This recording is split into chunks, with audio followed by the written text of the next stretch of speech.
All right. Here we go. Hey, everybody. What's up? Welcome to the Lifeonaire Show, where we help people live awesome, prosperous, abundant lives. And we help them create the businesses to support those lives. And I am joined with my Polish comrade. Do they use the word comrade over in your country, Peter? No, that's Russia. But I feel like you were going to say, I'm joined with my Polish Peter. Yeah, I had to course correct the intro there real quick. Comrade is the first thing that came to mind. Okay. That's Russians, but right. Здравствуйте. Okay. I said that was exactly. Russian too. Right. I replied in a language that is unknown as well. And so perfect. Well, listen, man, we got another awesome show coming up. You know, we're talking with Joe Turney. And we both know Joe. So Joe is he is one of the most interesting people I know. I've had so many awesome conversations with this guy, and he is just a wealth of knowledge, but even more so, like this guy just has incredible experiences. And in this interview, we're going to talk about a few of his business ventures, as well as the lessons that he's learned through going through these. And he talks about some pretty incredible things that this is, by the way, he's in his this is his third time of being financially free. And Joe's really modest, so he doesn't want to throw around any terms of millionaire or anything like that. But Joe's doing just fine. But it's pretty cool. And I really enjoyed getting to talk to him about this.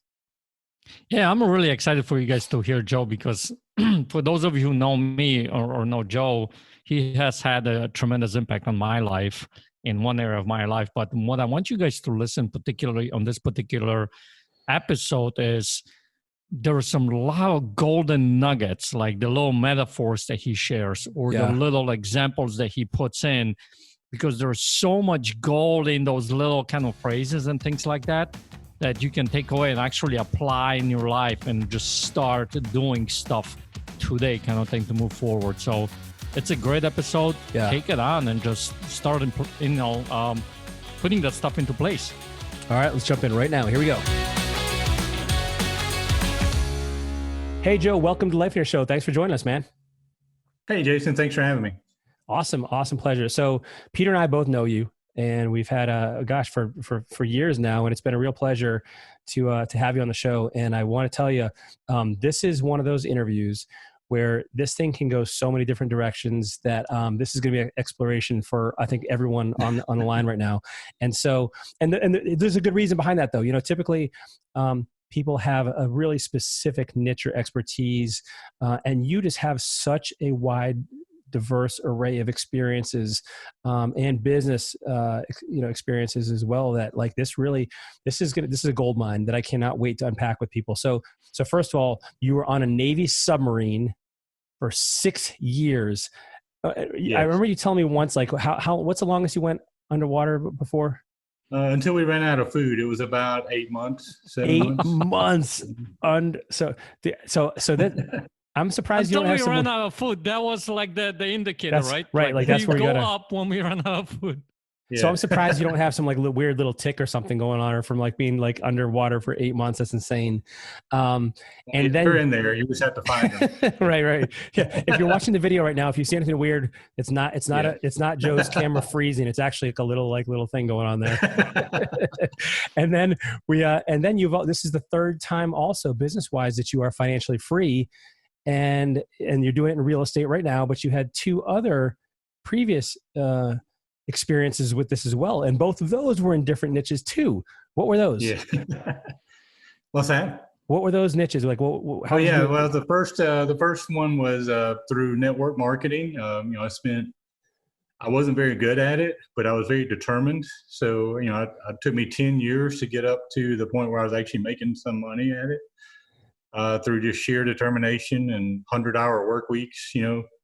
Wanted out of that corporate job, and then about the time of about 2 months or so after I actually got my freedom and got out of the job, the owner there destroyed the company and left. So what? So good timing on that one. Yeah. Right. Yeah. And then we created an internet marketing company, that turned out to be very successful. It was one of the first companies to do video on the internet, and turned out I had a bad partner there and bad situation, and that got taken away as well. So this is your third time. Third time's a charm, right? Yeah, yeah. And Yes. so, And there's a bunch of little failed ones all between there that never got off the ground. So, okay. But I've had this vision for my life since I was like 17, and I've just had a bunch of bad plans and no mentor and no decent information to work off of. And so, would you say you're living that now? Like, have you accomplished what you? Man. It is word for word. My life today is word for word exactly what I wrote down in my journals, 5 years ago. So, wow, that's phenomenal, man. And so, tell us, like, many people never even achieve financial freedom once, let alone 3 times. And you kind of half jokingly around said that you made up for what you lacked in skill in your first business with discipline and keeping things going. How, like, and you've learned a tremendous amount here as well. Like, when somebody approaches you and they're like, "Hey, I want to do what you've done," what's the first thing you tell them? My first thing I try to do is figure out how bad do they really want it? Are they just uncomfortable, or is this something they have to do? And if they're just uncomfortable, I'll just recommend a few books to them.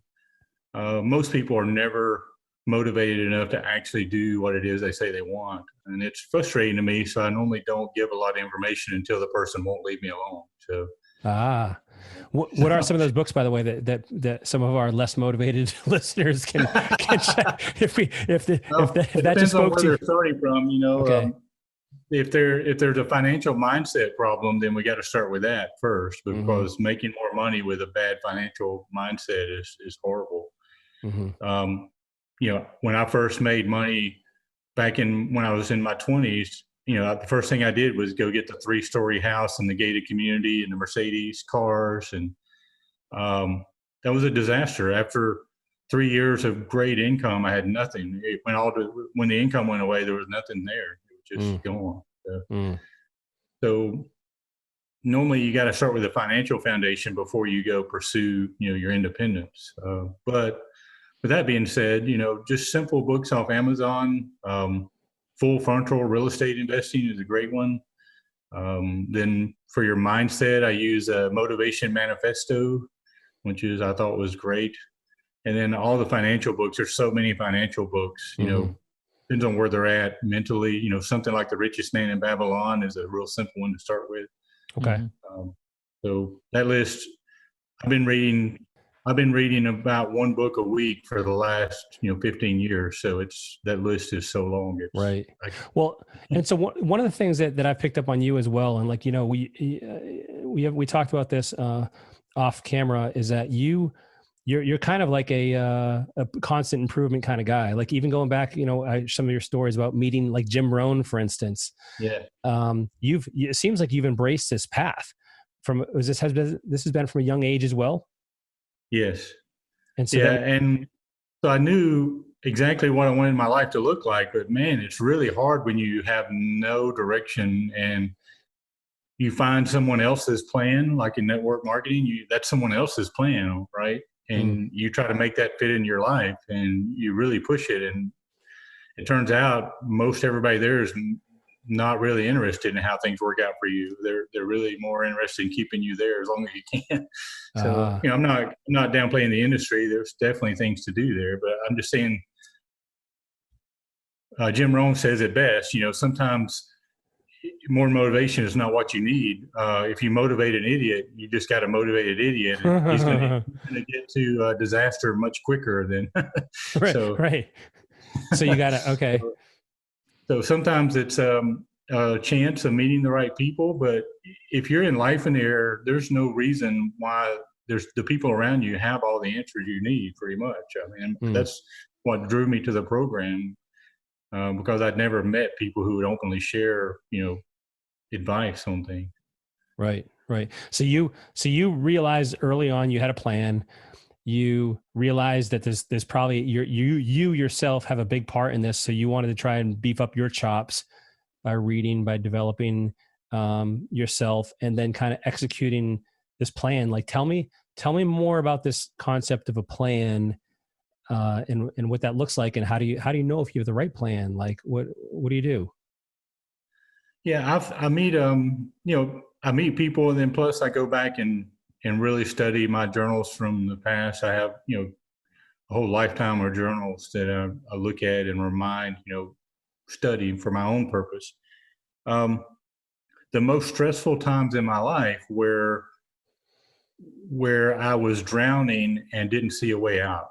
I didn't see any, it's that lack of hope that just churns the stress in people. If you know for sure you're on a path, one of the things I'd like to tell people is there's very little difference between being lost in the forest and walking through the forest. Really, the only difference is a path to follow. That's really the only difference. You're still walking the same distance, you're in the same environment, but one scenario is totally stressful with fear, and the other one is just a leisurely walk for fun. And the only difference is just following a path. And so the most stressful times of my life where either there were two things: either I thought I was on a path, but I wasn't making any progress and I had no way of measuring that, or not paying attention to it. So I was actually walking in circles in the forest, And the other one times was where I didn't have a path that I personally believed was possible for me. That's the key to it. People can show you how to be successful in business, but if you don't believe it's possible for you, you still don't have your path to follow. So those are the two most stressful times in my past, were in those two scenarios. Right. So what I'm hearing is from your sharing, Joe, is that important ingredients to that success is to have a plan, right? Yeah. Then have some determination, like the why behind it. Yes. The next thing I'm hearing, have a path laid out, and then believe that this thing's going to have some kind of belief in it, right? Yeah. Those are the ingredients. If I showed you a step-by-step path to create your freedom through rental houses and real estate, we can plan it out and you can see on paper how it works. But if you don't believe you can do it, you're still not going to go do it. You're still not going to follow the path. For example, going back to the forest analogy, if you're standing in the middle of the forest and you find a path, but you don't believe it leads where you want to go, you're still not going to go walking down that path. Right. So listen, during those times when you said that you had like a tough times, there was a lack of belief a little bit, right? Yeah. So what changed for you? What changed for you to have that belief? Come out of that. That's hard to quantify, really, but it really is a mental shift where you see yourself as equal to the people who have done it. And part of that was I worked so hard. Coming from the backwoods of Alabama, we had no exposure to any successful people, really. I never met another person who made $100,000 a year. I didn't even know they existed sometimes, just on TV. But once I met those people and actually worked up to where I was actually at their level and could communicate with them and sit in a room like you guys and talk with you, I realized I was equal to those people. That it wasn't some magic skill that they had that I didn't have. And really realizing that you are created equal. The only difference between you and any other person on the planet is how they think about their problems. We all have the same problems. And, which is one of the reasons I love sailboats and sailing, is because it's so many life lessons in there that the same wind blows across the lake, hits every boat, but they all end up in different directions, and it's all because, you trim your sails differently than the next guy and you go in a whole different direction. So the same problems hit us all. I remember being in my first mentor, I worked up, I started on the upper rows of Rupp Arena and one of 10,000 people in a conference. And, 3 years later, I was speaking on the stage, being, friends with the owner and actually sitting in his living room, coming from a mobile home in Alabama to, a mansion in Kentucky.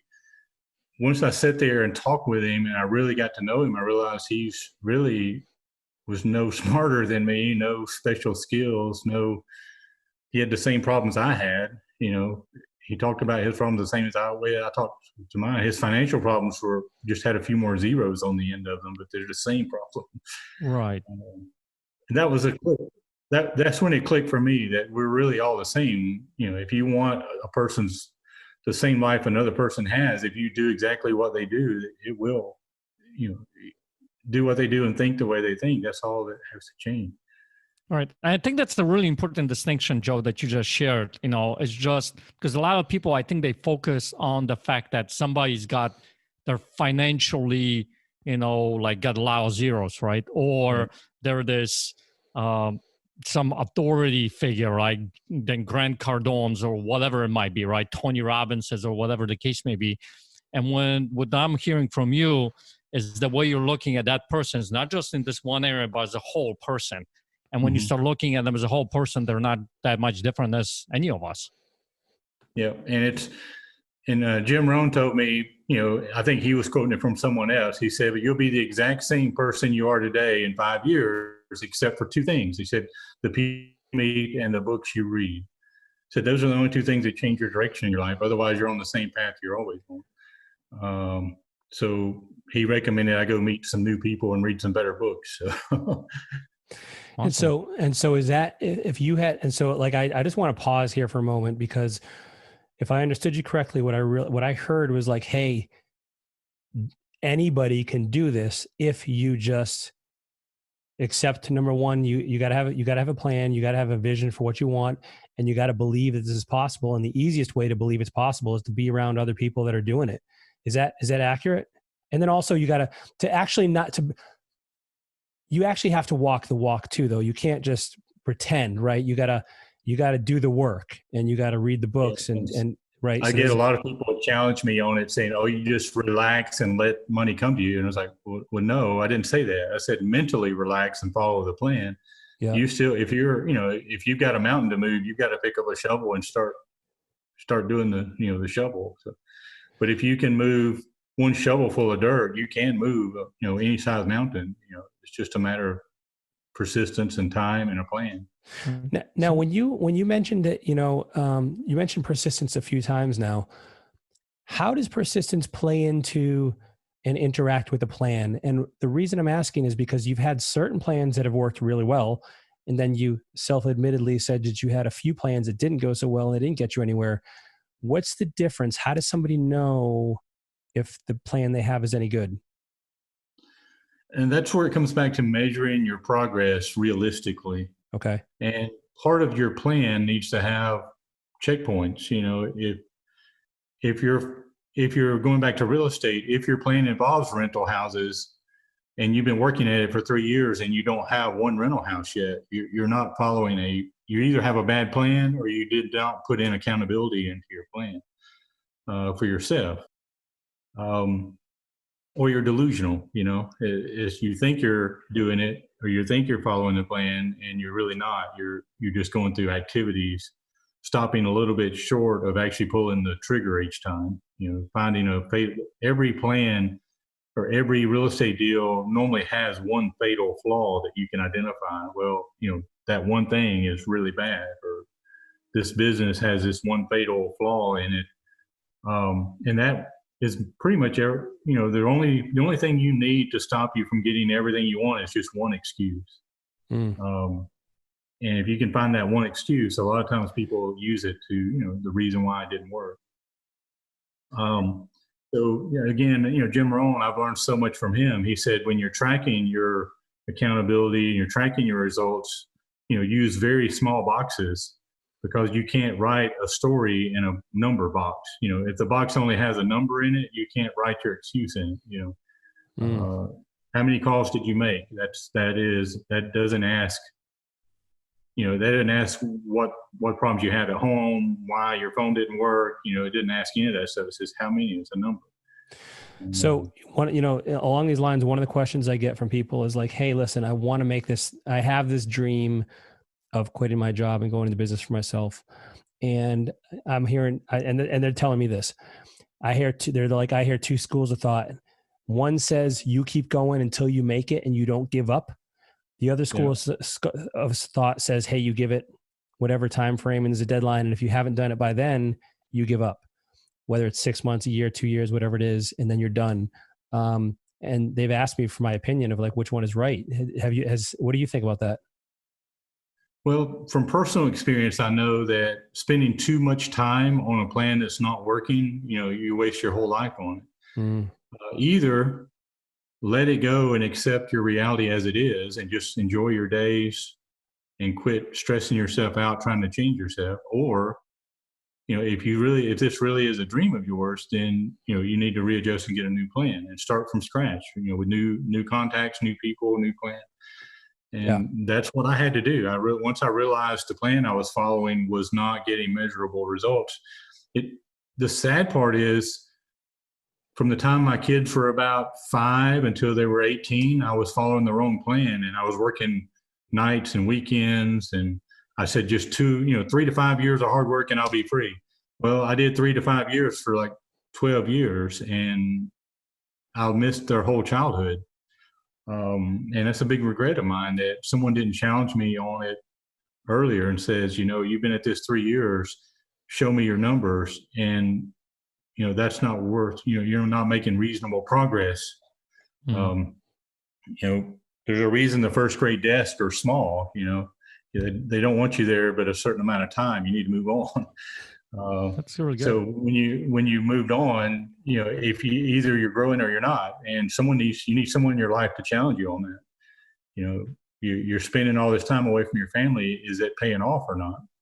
Well, so that's a whole other point, right? Like, so you have your measurables of your plan. And so on one hand, you can say, and listen, someone quitting their job or making $1 million or whatever it is, to your point, you should have metrics in place, waypoints, milestones that you're checking off the boxes and making progress. If you're not making any progress, hey, you better check something. Something's not right. You got to look I under the hood. suggest doing it early, because you don't want to waste years of your life and realize your plan's not been, either you have the wrong plan, or you don't have the belief to execute it, or there's an underlying issue. There could be many things. Yeah. So I'm hearing, you got the plan, the executing it, and all that kind of stuff. And earlier you mentioned something that I think that's really important, and I hope I'm getting this right. You said mentally relax during that process. Am I hearing it right? Can you elaborate on that? What exactly does that mean? Like, I have the plan, I'm putting the things in place, right? And I'm starting to follow it. What do you mean mentally relax? Well,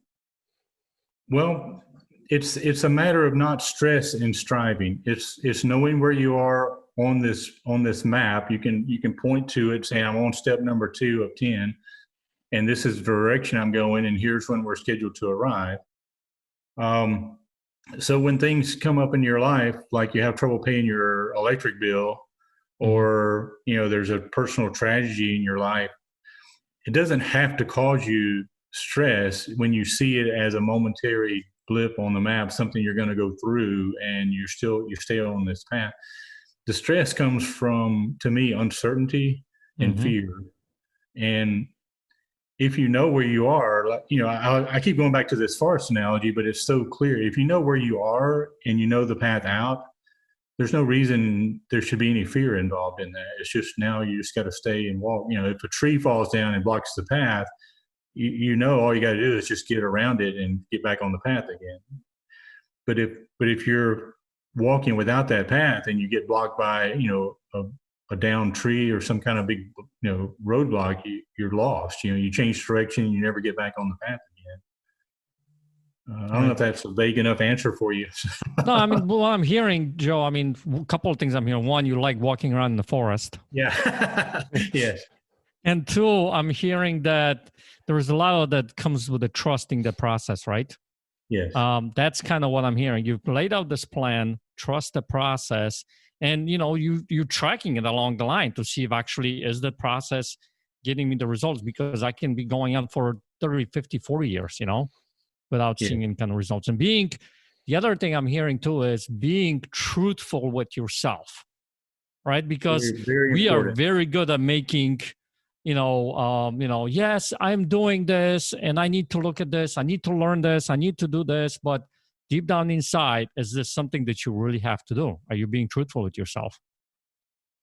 Yeah. And I think people get way too complicated with their plans. it doesn't have to be real estate. It can be any business. If you know your numbers, numbers are the heart of every business. If you can create a business that generates $200 a month in income, if you can document that process well enough and make it replicatable, duplicatable, there's no reason that can't go on to be as big as you want it to be. But you need to stop adding new stuff and just keep doing the $200 over and over and over and over. Apple, when they first started, they just made the one product, and they just made it well. So for me, I wasn't, once I learned how to make a few $100s on rental houses, I didn't look at anything else, no other strategy or no other techniques, or I just followed that over and over and over again until I hit the goal. And then once I hit the finish line, then I can start looking around at maybe other options. Why do you think so many people get distracted along that path? And like, they never, they yeah, this works, but there's this other thing over here that looks shiny and like squirrels. Yeah. It comes back to that plan. The plan isn't detailed enough, or you don't believe it. You don't believe it's going to get you to where you want to go. Right. You really believe it. Like if I knew the plan I'm following is going to have me totally free in 3 years, why would I do anything else? Unless I don't. The only reason I would follow something else is if someone else promised me a better plan, but now I'm starting back at the starting line again. So that goes back to the Navy leadership, principles, where make a plan and then don't change. Even if something better comes along, just follow your plan through to the end and then readdress. Right. So tell me about so you admitted that it sounds like there was a chunk of your children's lives that was impacted by your working. And I remember you telling me a story once, and I'm going to butcher it, but something about driving like all night to go to one job, and you had another job, and you had you were just going all something like that, right? You did butcher it. Yeah. Yeah. But Joe, why don't you tell us about that? Part of my plan was to buy rental houses because, I could see how that would work for me. I could see other people who had done it, but I didn't know anything about it. So I started asking around, how do you buy rental houses? And most people said you need to pay cash for your rental houses. And, I'm sitting with I had the minimum balance in my savings account of $100 and had nothing left in checking. And in the last week of every month, we were using credit cards to buy milk and bread, so that's where I was at. And you want me to pay cash for this house? So I had to get a plan. I had to come up with a plan. That's all I knew about real estate was if you pay cash, you get a discount. That's all I knew. And I'm glad I didn't know anymore, because I would have been distracted really. So how do you come up with $60,000 when you have nothing? And the only way I knew how to do it was just take another $60,000 a year job. So I just started answering ads for people who had either shift work or nighttime work or, flexible hours. So, there for about a year, a little over a year, like a year and a half, I would work from 8 to 4 at one job and then from 4 to midnight at another. And they gave me a little flexibility on when I got there, but that's all I had to do. So at the end of that year, though, again, it goes back to knowing your outcome. I knew at the end of the year I would have that money to start, and I believed it and trusted it and followed that plan. It really sucked for that year and a half. I'm not going to lie to you. It's kind of like, the golden lab running through the fence, with the collar on, it's like, man, this really sucks.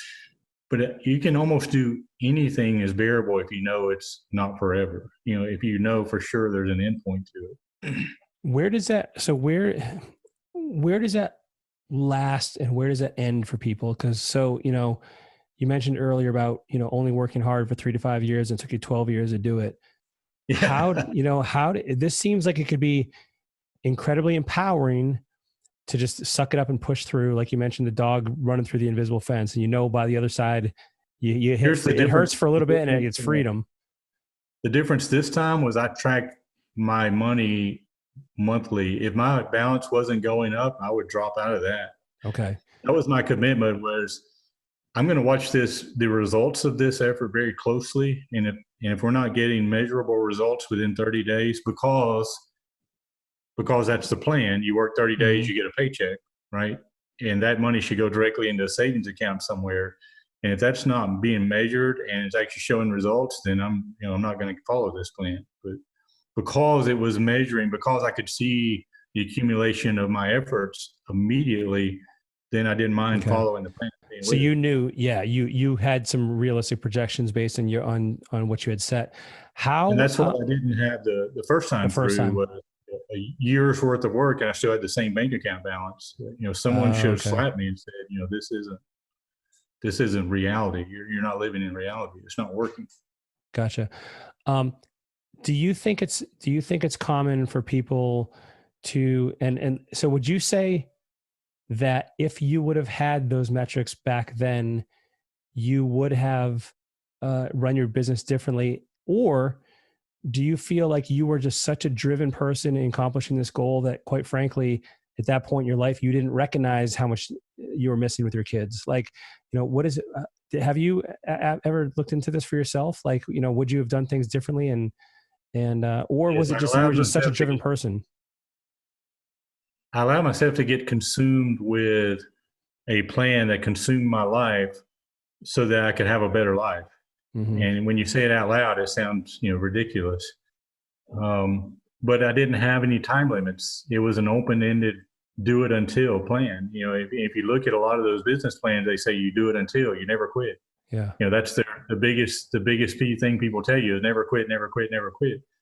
Well, they say quitters never win and winners never quit, but the people who never quit and never win, they're just delusional. Right. So eventually someone has to call you on it. I think it needs to be your spouse or you that, you said that within 12 months we'd be at this place here and we're not there. Now there's tragedies that happen. There's setbacks and upsets.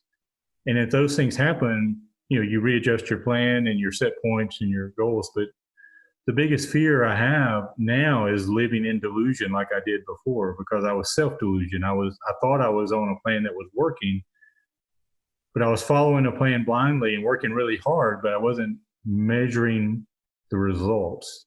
And if you're measuring your results, that's where your peace of mind comes from, because it's working.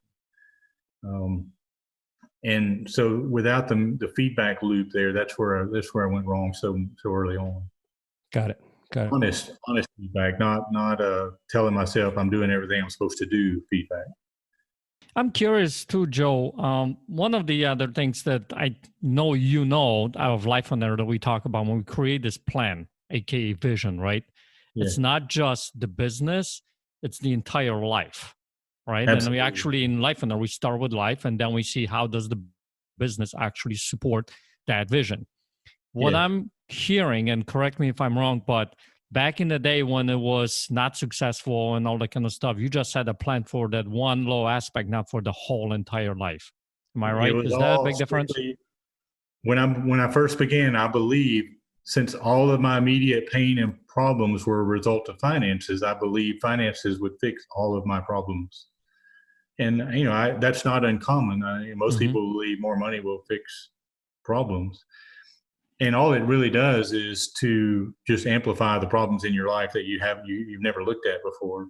When you don't have to worry about money now, suddenly everything else is exposed. So yeah, I was focused 100% on the financial part of it, but I was fooling myself into thinking that it was a short-term thing when actually I had a long-term. I was following a plan with no end, and so that's where I went wrong, was because I had no checkpoints. It was open-ended. I just stayed on the treadmill too long. Right. What's the difference today? What's the plan? Does the plan include the whole entire thing? Absolutely. Yes. Now there are strict feedback loops. If I have a 90-day plan for a real estate project, in 30 days, there's no progress, we're pulling the plug on it. We're not going to go and invest months more into something that's not getting reasonable results. What Jim Rohn calls reasonable results in a reasonable time, measurable results in a reasonable time. And I've got the courage to admit it's not working. Before I was afraid to admit it didn't work because I would feel like I'd failed at something. And now the difference is the mindset of, oh, well, that plan either had a flaw in it I didn't know about, or it was a bad plan, or I got bad information.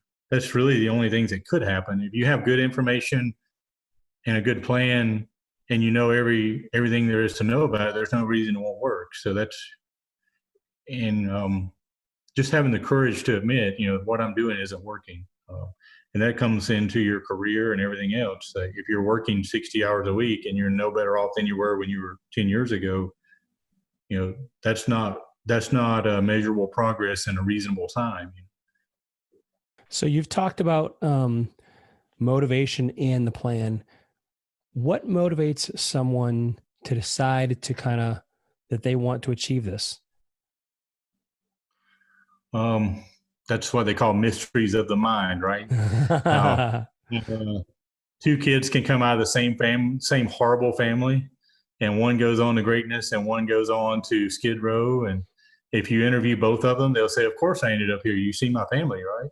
Right. You interview both of them, they both have the same reason. But so I've never really figured out what makes people take their circumstances to drive them or push them down or push them up. I've never found that key ingredient. But one of the thing in common that people I see who actually go on to achieve great success, none of them done it without first believing it was possible for them to do it. And if you don't believe that you can be in that scenario, if you can live in the nice house, that you can have the freedom of your time, if you don't believe it's possible for you, then you're still not ready to start the process yet, because it's not going to result in any fruitful outcome.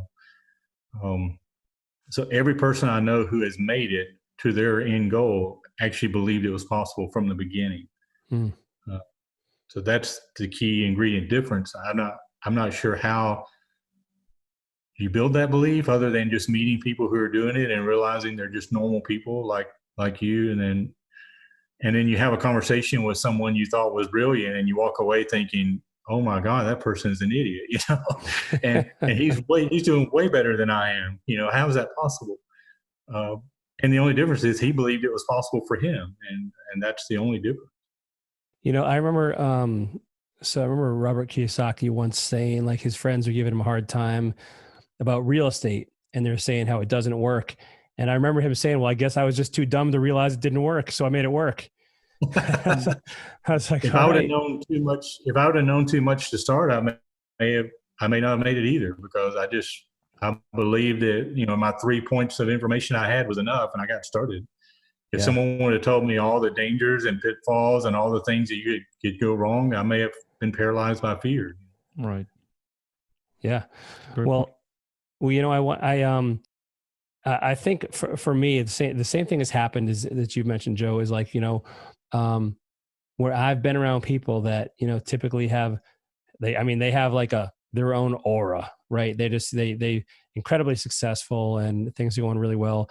And I'm not saying all the time, but many times you get to know them and you're like, I can do this. Like, there is nothing that separates them from me. I remember once hearing a gentleman talk about Steve Cook, and Steve is a super successful real estate investor in Baltimore. And this gentleman actually ran our local RIA, and he said he paid Steve Cook to trail him for a day and see what he did, and went around to his projects with him. And he said after a day, what he realized he got for his money was the confidence that, like, I can do this. Like, I see what he did here. I see what he did there. I can make this business happen for myself too. And so that belief was what catapulted him to himself becoming a successful real estate investor. And so sometimes I think that, like, that belief is something you can get from other people. You can almost like leech it off of them by seeing their success and getting to know them. But also I think there's an element here for motivation that people, and this is, listen, if we could solve this problem, then we wouldn't have overweight people. We wouldn't have terrible relationships. We would just have, everything would be perfect. Sometimes I think it can be induced by tragedy. It's the guy who has that heart attack who finally starts caring about his health, and his belief system changes as to, like, what's going to happen if I don't do this?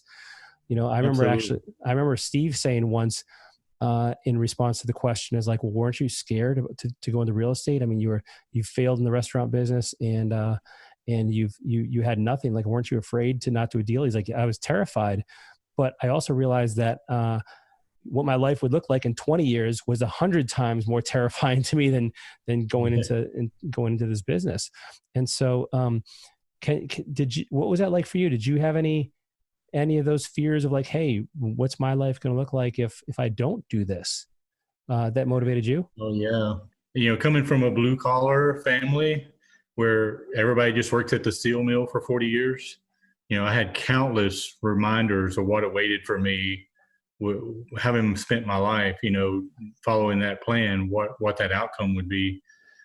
But there were two defining moments for me. One, my sister was 25 years old and she passed away totally unexpected, had an aneurysm or a blood clot, and just instantly went with no sickness. She passed away just a few weeks before Christmas. And two things that really hit me out of that was, I had to open her Christmas gift to me. She already had it purchased and wrapped. Wow. And this is not, people don't believe me when I tell this, but it really happened. I opened that Christmas gift and she had given me an hourglass. Wow. And it just floored me, like, wow, this really is, this hourglass of our life. You don't get to flip it over. It's a one-time thing. You sit it down and you never get to flip it over again. And it's running constantly right now. Whoever's listening to this is spending their hours right now.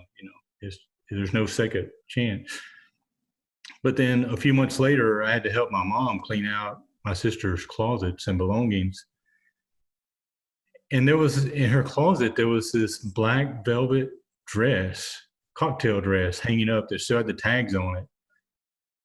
And I still remember asking, what is this dress? And my mom was like, she was saving that for a special occasion. And it really hit me, to quit saving your life for a special occasion. Quit saving the china for a special day.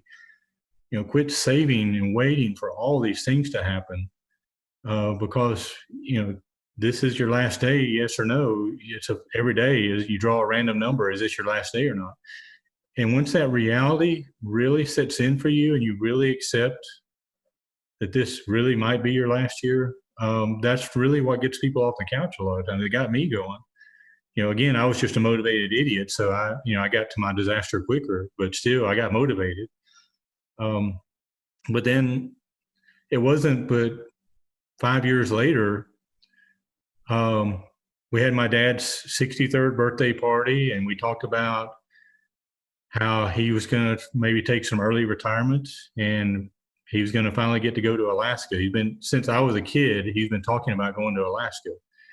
And it's always been, someday when, the someday when plan. I don't know if you know that plan or not, but someday when these environments are correct and these scenarios and these circumstances are right, we're going to go to Alaska. Well, 3 months after that birthday, he died of an aneurysm in the middle of the night. No, he wasn't even sick. He was just gone. Never got to go to Alaska. Never got to take my mom anywhere that he had promised her his whole life. And so, I said, I'm just not going to live that way.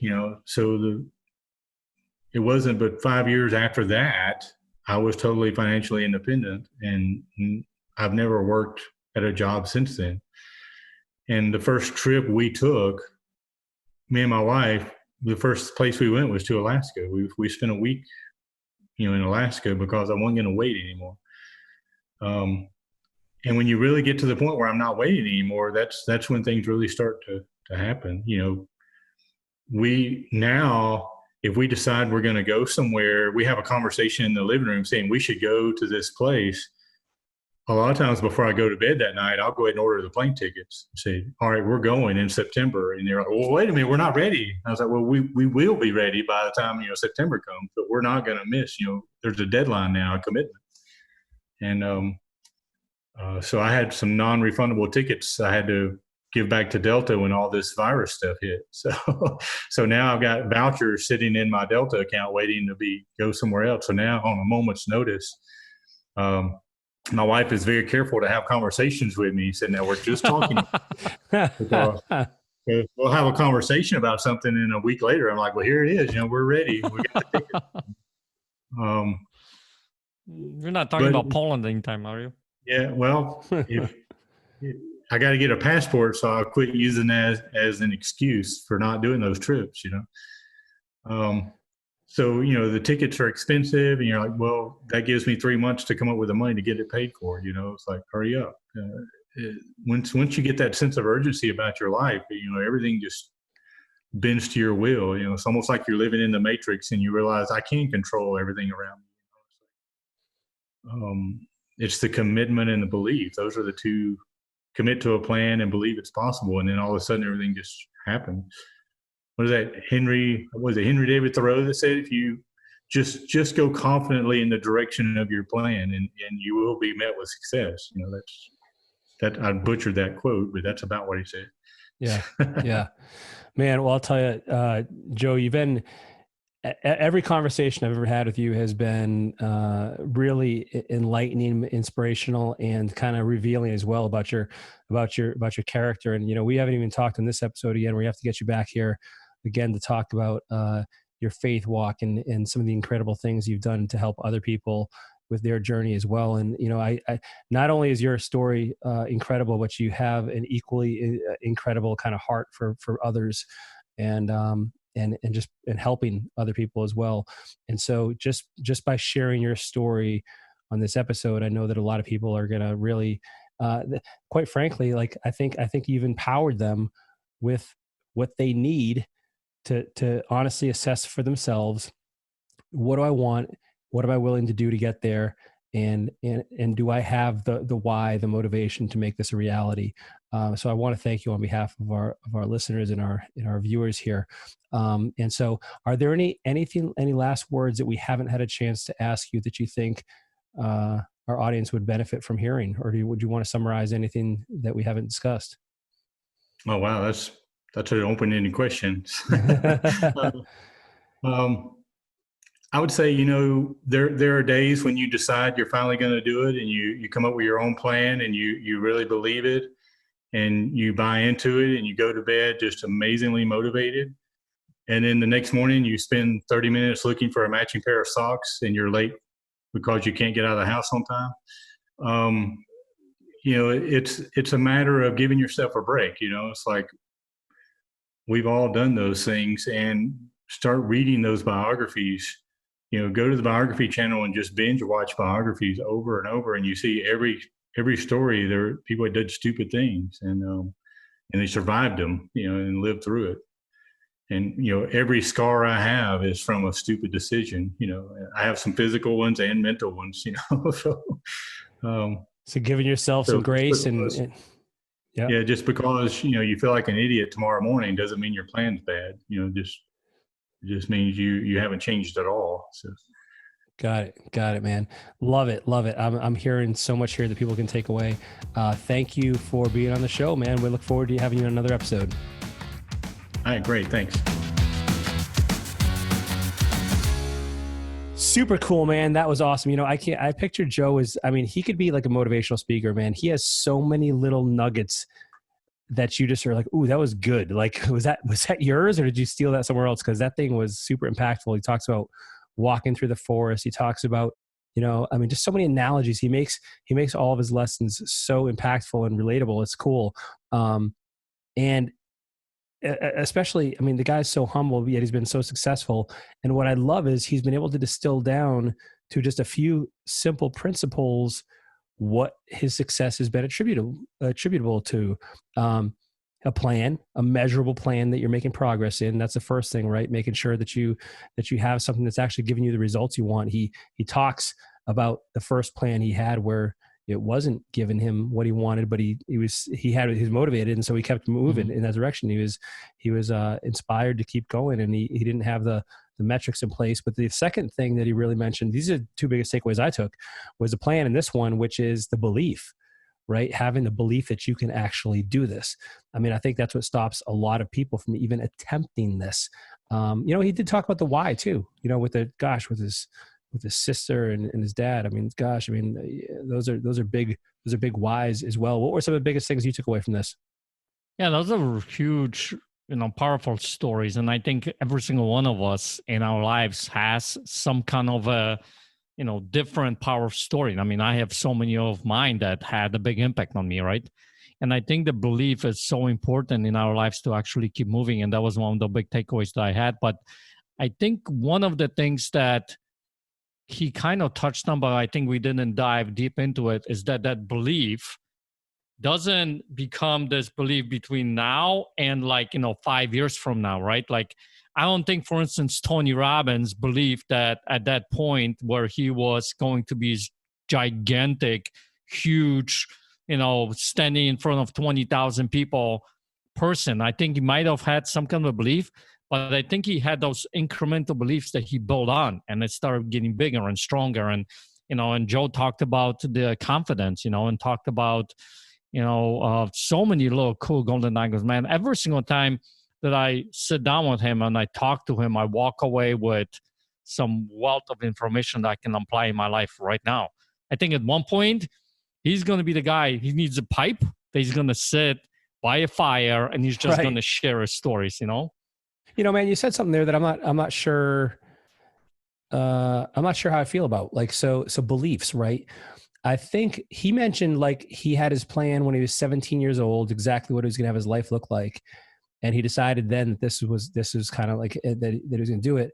So I wonder if beliefs, well, first of all, I think everyone would agree you need the belief, some level of belief to actually take action. You're just not, if you don't think you're going to lose weight, you're not going to go to the gym. All right. It's just that simple. If you don't think you're going to lose weight, you're not going to, put back the Oreos. But I'm wondering if people are different in this regard. So while I think all acknowledge you need the belief to take the action. Some people I bet have this, some belief inside of them that they're capable of incredible things, and they know this is an inevitable reality if they apply the steps and the actions. And then to your point, I bet you there are people, and this is more of me, I think, and maybe you too. I have enough belief to take the next step, and then that builds my confidence more and my beliefs more. And then I accomplish a couple more. For instance, dude, I never thought I was going to be a national level bodybuilder or a state champion or junior level, junior USA champion. I can't even believe it happened. Right? I still don't believe that you are going to be that. I can't even have the belief, and it's already happened.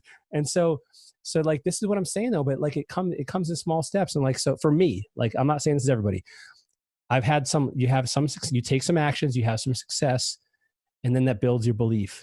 It builds your confidence, and then it gets bigger and bigger and bigger and bigger and snowballs. Yeah. Maybe some people have that unshakable belief right from the start, which I think you gotta be careful with that too, though, because as Joe mentioned, you could have the belief, but if it's not met with actual success, you're kind of delusional. Right. And so, and so I think it's really important for people to have the beliefs and take the actions. There has to be a link there, but it has to be smart actions. It has to be in the direction that is moving where you want to go, right? He talked about his early plan, kind of got him some results that he wasn't looking for, in missing out on his kid's childhood. So it has to be a smart plan. It has to be measurable. And I think that plan has to be, I don't know what the right word is. It has to be economical. It has to fit into the other areas of your life. Like we teach with Lifeonaire, it has to be, it has a vision that includes many different components that it all fits together. And you're not sacrificing one thing in pursuit of this. Exactly. So awesome stuff, man. Listen, guys, hope you enjoyed the episode. We're going to have Joe back, I'm sure, again in the future. Please leave us a review for the podcast. We'd love to hear from you.